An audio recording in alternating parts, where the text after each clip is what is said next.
Let me tell you what is happening on YouTube right now. Someone films their desk. It has soft RGB lighting glowing behind the monitor, a clean white keyboard, a little plant in the corner, headphones hanging perfectly on a stand, and everything looks like it belongs in an interior design magazine. The title says, Budget Student Desk Setup, and the video has 2 million views.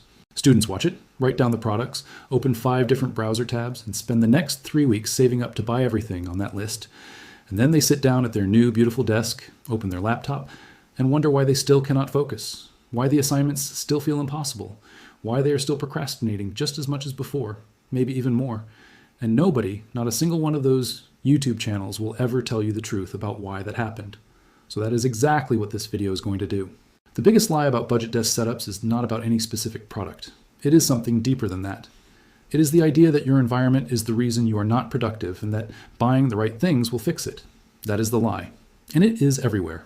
It is in every desk setup upgrade video, every things every student needs list, every aesthetic workspace tour that gets millions of views. The entire genre of desk setup content is built on one single premise, that if your space looks right, you will work right. And that premise is not just wrong, it is backwards. And I am going to prove it to you right now. Let us start with the thing that every single budget desk setup video tells you to buy first, the monitor. You will hear it constantly. A second monitor will change your life. Every student needs a proper display. Stop working on your laptop screen. And look, I'm not going to tell you that a monitor is useless. It is not useless. But here is what nobody tells you. A 2019 study published in the Journal of Applied Psychology found that adding a second monitor increased productivity for tasks that specifically required referencing multiple sources at the same time, like coding with documentation open or writing a research paper while reading sources. But for single task work, for reading, for studying from notes, for writing essays, a second monitor did not increase productivity at all. In some cases, it actually decreased it because it introduced one more surface for distraction. Your eyes now have 2 places to wander instead of 1. And for most students, most of the time, the work you are doing does not require 2 screens. It requires focus on one thing. But the desk setup industry needs you to buy a monitor, so they never show you that study. Now let us talk about the RGB lighting situation, because this one genuinely bothers me. If you watch any budget desk setup video aimed at students, RGB lights are presented as almost essential. Under the desk, behind the monitor, on the keyboard, strips along the wall, and they look incredible on camera. Genuinely, RGB lighting photographs and films beautifully. But here is the reality of what RGB lighting does to your brain when you are trying to study. Color-changing, animated lighting is processed by your visual cortex as movement. Your brain is wired from millions of years of evolution to pay attention to movement because movement in your environment used to mean either food or danger. So when your RGB strip is slowly cycling through colors behind your monitor while you're trying to read a paragraph in your textbook, your brain is literally being pulled away from the words by something it is evolutionarily programmed to notice. Dr. Gloria Mark at the University of California, Irvine has spent years studying attention and distraction, and her research consistently shows that visual environmental distractions extend the time it takes to complete cognitive tasks by significantly more than people estimate. You think you are ignoring the lights? You are not. Your brain is working to ignore them, and that work has a cost. The desk setup channels never tell you this because RGB lights are one of the most affordable and visually impressive upgrades they can recommend. They make the video look amazing. They make your setup look amazing. They do not make you study better. Here's another one. The aesthetic accessories, the little tray for your phone, the desk plant, the geometric lamp, the wooden organizer with 6 compartments for things you do not actually need to organize. I'm not saying these things are evil. I am saying something more uncomfortable than that. I am saying that buying and arranging these items gives you the feeling of being productive without requiring you to do any actual work. Psychologists call this pseudo-productivity. It is the reason people spend 2 hours cleaning their room instead of starting the assignment that is due tomorrow. It feels like progress. It looks like progress from the outside, but nothing got done. And desk setup culture has industrialized pseudo-productivity. It has created an entire economy around the feeling of being a productive student rather than the reality of it. Every hour you spend researching the perfect desk mat is an hour you did not spend on your actual work. And unlike your actual work, the desk mat will not get you a better grade. Let us talk about the standing desk situation because this one has become enormous in the last few years. Standing desks, or sit-stand converters for people on a budget, are now recommended in almost every Upgrade Your Student Setup video. And the research on standing desks is real and legitimate. Standing while working does reduce some of the health risks associated with prolonged sitting. That part is true. But here is what the desk setup channels conveniently leave out. The research on standing desks and cognitive performance, specifically the kind of deep, focused thinking that students need for studying and writing, is much more complicated. A study from the Waterloo region found that standing actually decreases performance on complex cognitive tasks compared to sitting, particularly tasks that require sustained concentration over longer periods.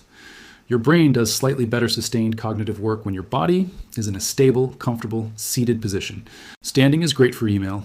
Standing is great for quick tasks. Standing is not ideal for the 3 hours you need to spend understanding a difficult concept before your exam, but standing desks look impressive on camera and they are easy to justify as a health investment, so they dominate the budget setup recommendation lists. Now, I want to address the mechanical keyboard obsession because if you have spent any time in desk setup culture, you know that the mechanical keyboard has achieved almost religious status. The clicks, the feel, the customization, the different switch types, the endless debate about which switches are best. And mechanical keyboards are genuinely a pleasure to type on. I am not disputing that. But students are being told that a mechanical keyboard is a productivity upgrade, that it will make them type better, work faster, produce more, and that is simply not supported by evidence. Typing speed and accuracy are skills that live in your muscle memory, not in your keyboard hardware. Professional writers who have been typing for 20 years on a flat laptop keyboard are faster and more accurate than beginners on a $1,000 mechanical setup. The keyboard feels better. It does not make you better. There is a difference. And the price difference between a decent membrane keyboard and the mechanical keyboards being recommended in budget setup videos is often $50 to $100. That is money a student could spend on a textbook, on a software subscription they actually need, on food. But it goes to the keyboard because the keyboard makes the satisfying sound in the video. So if all of this is wrong, if the monitor and the RGB and the aesthetic accessories and the standing desk and the mechanical keyboard are all either overhyped or actively counterproductive, then what does actually work? What does the research actually say about student workspace environments that genuinely improve learning and focus? The answer is so simple that it will make you slightly annoyed at how simple it is. And that is exactly why nobody makes YouTube videos about it, because you cannot sell it. The single most evidence-backed environmental factor for student productivity is the elimination of visual clutter within your direct line of sight. Not the addition of beautiful things, the removal of unnecessary things. A desk with only what you need for the current task, nothing else, consistently outperforms aesthetically rich desks in studies measuring sustained focus and task completion quality. Your brain processes everything in your visual field, even when you think you're ignoring it. Every object your eyes can see is taking up a tiny portion of your cognitive bandwidth. An empty desk surface in front of a plain wall is neurologically less demanding than a beautifully decorated setup, which means more of your mental energy is available for the actual work. The second most important factor is lighting, but not RGB lighting, natural light. Or failing that, a single warm white lamp positioned to eliminate screen glare and evenly light your workspace without creating shadows across your reading material. This is not expensive. A decent desk lamp costs $15, but it does not look exciting in a YouTube video, so it gets mentioned briefly, if at all, while the channel spends 4 minutes reviewing a $60 RGB light strip. The third factor is temperature. A room between 18 and 22 degrees Celsius is where human cognitive performance peaks, according to research from Harvard and multiple other institutions. Most students have no control over their room temperature, and that is okay, but it is worth knowing that if you are studying in a room that is too warm, your focus problems are not about your desk setup. They are about your environment in a way that no desk purchase can solve. And the fourth factor, the one that matters more than all the others combined, is something that has nothing to do with your desk at all. It is the distance between you and your phone. Research from the University of Texas at Austin found that the mere presence of your smartphone on your desk, even face down, even on silent, even switched off, measurably reduces available cognitive capacity. Your brain knows the phone is there. A part of your attention is always slightly allocated to it. The students in that study who put their phones in another room entirely performed significantly better on every cognitive measure than students who kept their phones on their desk. You do not need to spend a single dollar to implement the single most effective productivity upgrade available to any student. You just need to put your phone in a different room when you study. No YouTube channel is going to tell you that because there is no product to sell you. There is no affiliate link. There is no sponsored brand partnership. There is just the truth, which is inconvenient for an industry built on selling you things. So here's what I want you to actually take from this video. The next time you feel the urge to upgrade your setup before you can start working properly, I want you to recognize that feeling for what it is. It is avoidance dressed up as preparation. It is your brain finding the most acceptable, most socially validated, most visually satisfying way to not do the thing it finds difficult. Buying something feels like progress. Arranging your desk feels like progress. Watching setup videos feels like research. None of it is the work, and the work is the only thing that actually moves you forward. If you genuinely want to improve your workspace on a real student budget, here is the honest list. Clear everything off your desk that is not directly related to what you are working on right now. Get one good lamp that lights your workspace without glare. Put your phone in another room.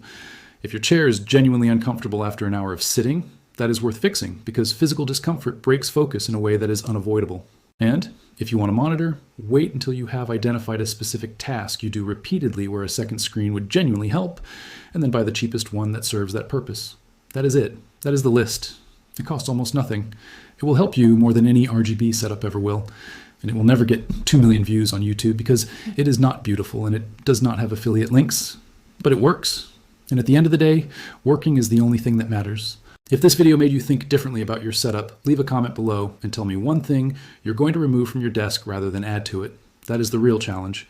And if you want to know which tech tools actually do make a measurable difference for students, not aesthetic ones, actual functional ones, that video is next. Subscribe and you will not miss it.